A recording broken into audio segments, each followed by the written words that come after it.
are there some features in here that you think are like criminally underrated? You know, what is there a part of electrical that you're like, oh, this is really slick? Like you showed the connector a minute ago.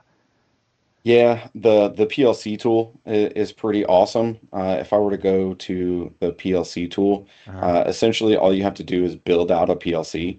Now, whether you're using like a Slick 500, like an Allen Bradley, where it has a backplane with like 12 different slots available, or if you're using like a head unit with an infinitely expandable PLC, you could do that too. I'm going to hit PLC mark here, and by default, it calls it N because that's the ANSI standard, but here in America we call it PLCs. All right. So you would you would hit OK here, and we now have a PLC. And at this point, we could go to the properties of that, and we can add the head unit to this one. So if I hit search here, I can go find some PLC. In this case, I don't want to find like a Schneider Electric. I'll just hit search here, and here's a Rockwell. So there's a Rockwell power supply. So sometimes you're going to see the power supply as the first item. Sometimes you have like an Ethernet controller. It just depends on your situation. But let's say that I'm going to add a module to this now.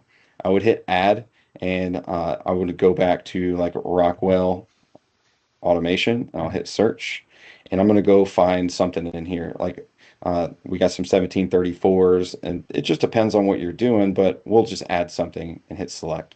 You'll see now it says N1. If you want to go to the properties of that and call this like card, like CRD. Mhm. So this is now going to be card one. So you have PLC one and then card one. It's super addressable.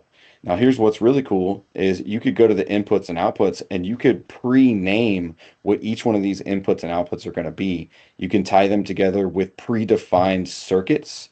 So, and we call those macros, not to be Whoa. confused with SolidWorks macros. Yeah, yeah. But you can predefine what it's going to be if you were to use like a float input or any type of input or output that you're going to use on a consistent basis. Pre-build that circuit, and then you can call it out Wow. and use it on that specific input or output type.